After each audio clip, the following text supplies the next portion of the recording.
E aí, meus amigos, tudo bem com vocês? Bem-vindos aqui à nossa nova playlist aqui no nosso canal do YouTube. Essa playlist é uma playlist especial, é uma playlist que diz respeito a um tema muito importante, principalmente para quem está prestando concurso público, tá?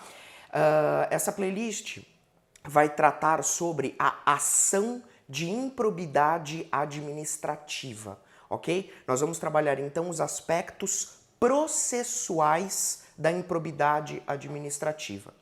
Gostaria de te dizer que tudo que eu falar aqui nessa playlist, todos esses vídeos, você pode ter um material de graça sobre esse conteúdo. Basta você acessar o meu site www.profsergioalfieri.com.br. Lá no meu site você faz um cadastro, tudo gratuito, coloca seu e-mail e você vai ter acesso à área do aluno, tudo bem? Lá na área do aluno você procura em direito administrativo que vai estar lá o material sobre ação de improbidade, tá bom? Tudo gratuito, tudo para ajudar você nessa caminhada.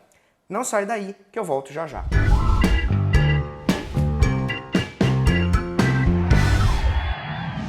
Muito bem, olha só. Vocês sabem que atualmente no Brasil, a lei responsável por disciplinar, por tratar do assunto improbidade administrativa é a Lei 8429 de 92, certo? Essa lei, ela traz disposições tanto de direito material como de direito processual. Então, nessa nossa playlist, nós não vamos estudar as espécies de atos de improbidade, as sanções aplicáveis. O que nós vamos fazer é estudar as peculiaridades processuais trazidas por essa lei. Tudo bem? Então, a primeira coisa que a gente tem que saber é o seguinte. Geralmente, antes da propositura da ação de improbidade administrativa, vai haver a instauração de um procedimento investigatório, um procedimento investigativo, tudo bem? Esse procedimento, ele tem como objetivo coletar aqueles elementos mínimos, né, que vão possibilitar a propositura da ação de improbidade. Então, a ideia desse procedimento administrativo é reunir aquele suporte fático, né? Aquele suporte probatório mínimo para a propositura da ação de improbidade. E também averiguar se existem, né, indícios do cometimento do ato de improbidade. Então é um procedimento que muito se assemelha ao inquérito policial. O inquérito policial, lá do processo penal, ele é instaurado justamente para possibilitar o Ministério Público, né, a coleta de informações mínimas, de um suporte mínimo para a propositura da ação penal. Aqui a ideia é a mesma, só que toma cuidado. Por quê? Porque esse procedimento investigatório, ele não é inquérito. Cuidado para não confundir. Esse procedimento investigatório, ele não é inquérito nem policial e nem inquérito civil público. Tudo bem?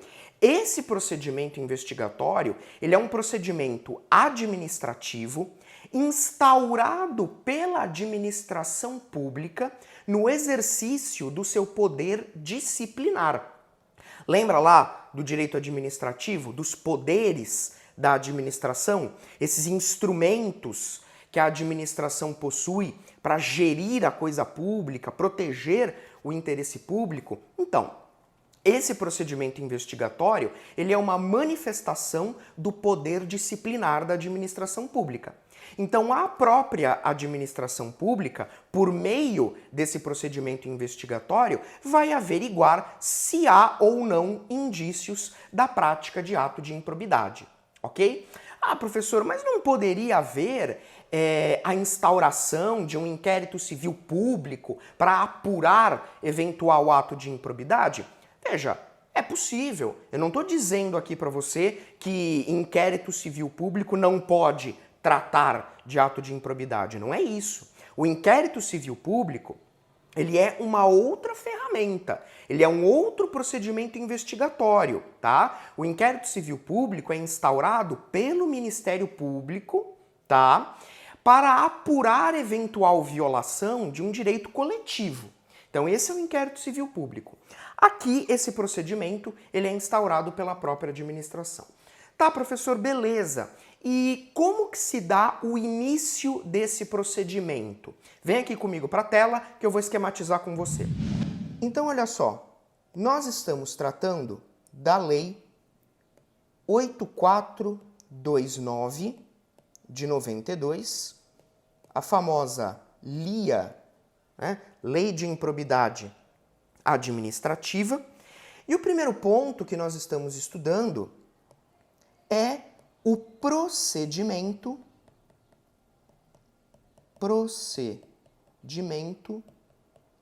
investigatório.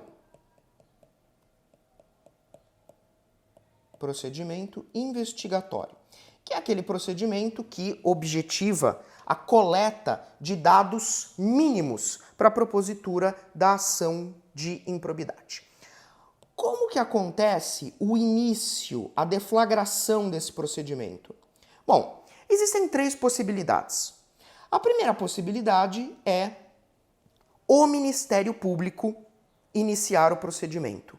O Ministério Público, ele vai requisitar, o Ministério Público vai requisitar a instauração desse procedimento.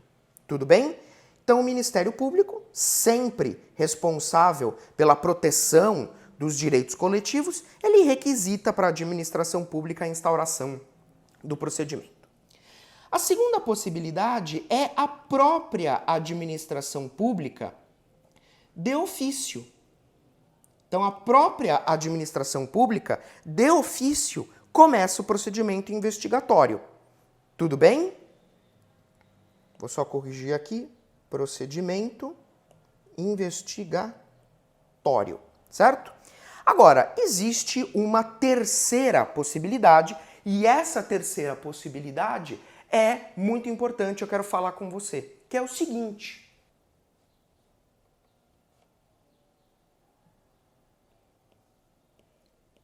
Representação. E essa representação, hein? Como é que ela seria? Aqui, ó, vamos fazer um asterisco, porque eu quero conversar um pouquinho com você sobre essa terceira possibilidade.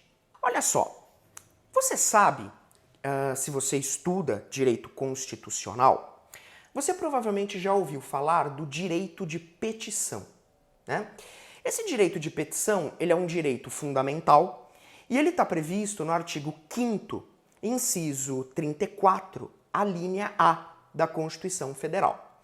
E no que consiste o direito de petição? O direito de petição consiste em qualquer pessoa, física ou jurídica, levar ao conhecimento do poder público atos ilegais, atos que estejam prejudicando a coisa pública, o erário, bens públicos, tudo bem? Qualquer pessoa leva ao conhecimento do órgão público esse ato, que aqui no nosso caso é um ato de improbidade. Então, por exemplo, se eu sou vamos imaginar, eu sou usuário de um determinado serviço público, tá? Eu sou usuário de um determinado serviço público.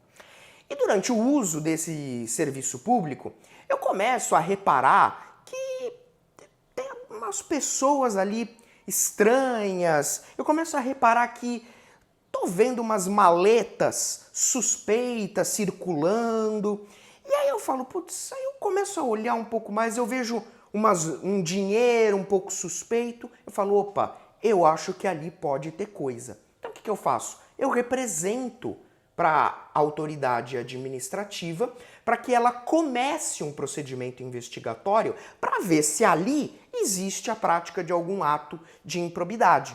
Quando eu faço isso, eu estou me utilizando do meu direito fundamental de petição. Professor, então qualquer pessoa pode fazer isso? Qualquer pessoa. Legitimidade aqui é universal. Professor, precisa de advogado para fazer isso? Para fazer essa representação? Para exercer o direito de petição? Resposta: não. A própria pessoa pode fazer isso sozinha. Tudo bem?